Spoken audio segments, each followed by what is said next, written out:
My name is Christian Campbell. I'm a writer. I'm an artist. I'm a poet, essayist, and scholar.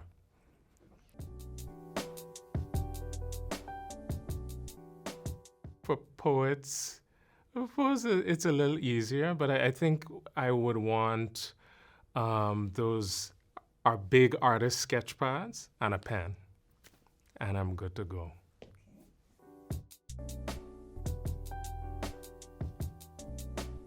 I grew up in the kind of Tower of Babel of the Caribbean, and my own household, frankly, where, my parents were from two different parts of the Caribbean, so I had, these different languages and these different pressures and different musics of English moving through with the pressures of West African languages and the musics of, Hindi and Spanish and French running through.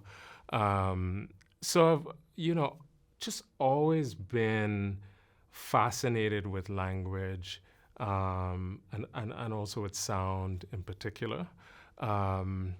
But the truth is, the beginning of my practice is of course reading, just reading like hell, and that childhood love is what shaped my life.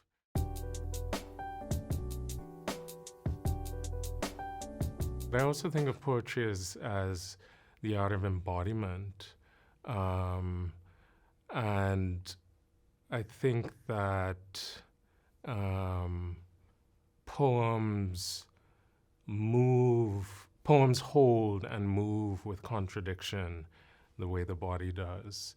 And so in that sense, my practice carries some of that paradoxical relationship, that struggle and pleasure that comes out of the relationship to race and ethnicity with it at the same time. That I also think of the poet's restlessness as, this constant act, this constant interruptive act, this constant disruption of what history places on one's body, on my body, as an act of survival, frankly. For me, I think it's a courage that is, offering me endurance in a powerful way, and to be able to come together and convene, and then to kind of return to the woodshed to practice and do our work. That energy has, sustained me in this period. I think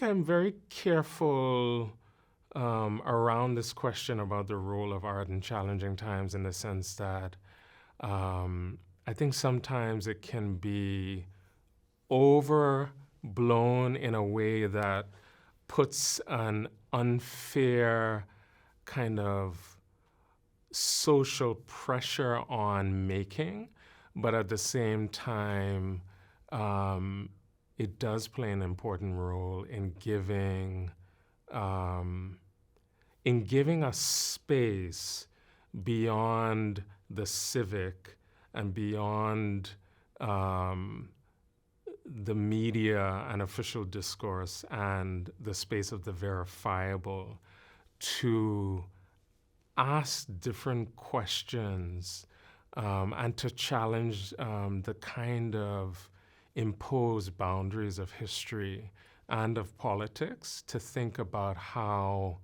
we can imagine new ways to be together. And so I think that there are these mottos about, how to think about, well, what do we do with the violence of the world? how can we find new ways to see?